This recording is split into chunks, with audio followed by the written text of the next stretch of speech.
अस्सलामुअलैकुम वरहमतुल्लाहि वबरकातुहू। आज आप लोगों के लिए लेके आई हूँ मैं नान की रेसिपी, और जो कि बहुत ज़्यादा आसान है, आप लोग आराम से घर में बना सकते हैं। स्टार्ट करते हैं। बिस्मिल्लाहिर्रहमानिर्रहीम। आप लोगों ने यहाँ 4 कप जो है वो मैदा लेना है। ये नॉर्मल कप है, जो मेजरमेंट के कप्स मिलते हैं ना, ये उसमें से एक कप है जो फुल कप पे आपने लेवल करके वो आपने मैदा ले लेना है। ये जो है ऑल पर्पस फ्लोर भी इसको कहते हैं, मैदा भी कहते हैं, जिससे हम सारा कुछ बनाते हैं, समोसे वगैरह, या हम बनाते हैं पिज़्ज़ा का जो है डो वगैरह जो भी बनाते हैं मैदे की। ये मैदा लेके इसके अंदर आपने 1 चम्मच जो है सॉल्ट का डाल लेना है, नमक का ऐड करें, और इसके अंदर आपने जो है वो डालना है बेकिंग सोडा 1 चम्मच, और हाफ़ टी स्पून जो है वो आपने डालना है मीठा सोडा। यानी कि दोनों, बेकिंग पाउडर और बेकिंग सोडा, 2 सेपरेट चीज़ें हैं, अलग अलग है, दोनों ही आपने ऐड करनी है। ठीक है, उन दोनों को ऐड करके आप जो है वो इस मैदे को मिक्स कर लें अच्छे से। मिक्स इस तरह से करना है कि इसको बहुत ज़्यादा आपने जो है वो पतला नहीं रखना। इसके अंदर 1 कप जो है वो दही का ऐड कर देना है। ठीक है, दही से ये होता है कि आपके जो नान वगैरह हैं, जो खमीरी रोटी या नान जो भी बनाते हैं, वो बहुत आपकी सॉफ्ट बनेगी और क्रिस्पी, उस तरह से सख्त नहीं होगी ना, और सॉफ्ट बनेगी। ठीक है। अच्छा, वैसे तो हम देखें बनाते हैं, नान वगैरह मंगवा लेते हैं और बाहर से कर लेते हैं, लेकिन घर में आप बनाएंगे, आप वो एक, जिनको कुकिंग का शौक़ है उनके लिए तो बहुत ज़बरदस्त एक वो चीज़ है, और इतनी आसान रेसिपी है कि आप बहुत आराम से बना सकती हैं। इसको बना के इसका जब भी, जिस दिन भी आपने बनाना हो उस दिन बना के आप 2-3 घंटे पहले जो है वो सुबह मॉर्निंग में इसको पहले आटा को गूंद के रख लें, और 2-3 घंटे इसको स्टे दें, और जब दोपहर में आप लोगों ने लंच वगैरह करना है या रात को करना है जब भी, तो फिर आप इसको निकाल के और यूज़ करें। अब ये दही के साथ आपने सारा इसको कर लेना है। उसके बाद थोड़ा सा सॉफ्ट वो नीम गर्म पानी लेना है। नीम गर्म पानी लेके तो आपने इसको अच्छे से इसको गूंद लेना है, और बहुत आपने पतला नहीं रखना, सख्त सख्त आटा ही रखना है, बहुत सख्त ना, हार्ड ना हो, नॉर्मल आटा जिस तरह का होता है जिससे आराम से नान बन सके। और उसके बाद आपने इसमें ऑयल भी डाल लेना।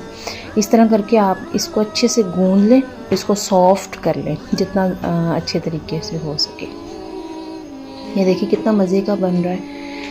अच्छा, ये गूंद के मैंने जो है ये रख दिया था। इसको आप इस तरह कवर करके रख दें, और इसको आपने 3-4 घंटे के लिए रख देना है। ठीक है, अगर ज़्यादा जल्दी है तो आप इसको किसी गर्म जगह पे रखें। अब ये जो है मैंने लिया, 2-3 घंटे गुज़र चुके थे, बल्कि 3 घंटे हो गए थे। फिर मैंने एक तवा लिया, लोहे का तवा लेना है आपने, क्योंकि नॉन स्टिक तवे पे ये नहीं बनेंगे। लोहे का तवा लेना है आपने, और या लोहे की कोई भी चीज़, कढ़ाई ले लें या लोहे का तवा ले लें, लोहे की देगची ले लें, जिसके ऊपर ये आराम से आ सके, इसको डाला जा सके, रोटी को चिपक जाए अच्छे से, क्योंकि नॉन स्टिक पैन पे ये चिपकती नहीं है ना। और नान वगैरह जो रोटी वगैरह जो होती है ना, जो हम बाहर से लेते हैं, वो नॉन स्टिक पैन पे नहीं बन सकती अगर घर में बनाए तो। ये पेड़े लिए निकाला, देखा था कितना सॉफ्ट और फूल भी गया था। और पेड़े इस तरह बना लें, बॉल्स इसके बना के, और इस तरह से तवा गरम करने के लिए रख दें।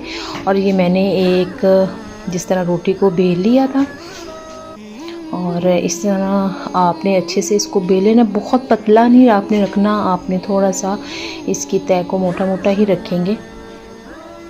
इसको इस तरह से बेलने के बाद आप इसके अंदर जो है ना, ऊपर जिस तरह से निशान लगा लेते हैं उस तरह से निशान लगाएं। लगा के उसके ऊपर आप चाहे, ये मैंने बैटर बनाया था, धनिया था इसमें, गार्लिक था और बटर था, बना के आप इसके ऊपर लगा के, और पानी लगा के बैक साइड पे पानी लगाना है, और फिर तवे के ऊपर डाल देना ताकि वो अच्छे से चिपक जाए।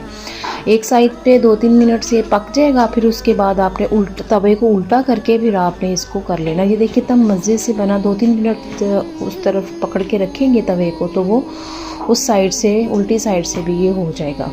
इस तरह से दूसरा मैंने लिया, दूसरे को भी ऐसे किया। उसके ऊपर पानी लगा के उस पर मैंने धनिया और ये वो सारा बैटर जो था वो डाल के फिर बैक साइड पे भी पानी लगाया, अच्छी तरह पानी लगा के फिर तवे के ऊपर डाला तो वो चिपक जाता है। फिर उसको 2-3 मिनट आपने स्टे देना है। जब पक जाएगा फिर आपने उल्टा करके आपने उस तरफ से आपने रोटी को पकाना है। ये देखिए कितना मज़े का आपका नान और खमीरी रोटी टाइप तैयार हो रहा है। दोनों साइड से कितना मज़े का पक गया है। इस तरह से आप अपने तमाम जो हैं वो नान या रोटियों को पका सकते हैं। हाथ से भी इस तरह से, इसका सांचा भी मिलता है जिसके ऊपर जो नान वगैरह के पास जाए ना तो वो सांचा वगैरह मिलता है, उस पर निशान बने हुए होते हैं तो वो आप उसके ऊपर प्रेस करते हैं तो वो सुराख से हो जाते हैं, डिज़ाइन बन जाता है ऊपर। तो ये हाथों से भी आप कर सकते हैं, आपके पास कोई भी ऐसी चीज़ है।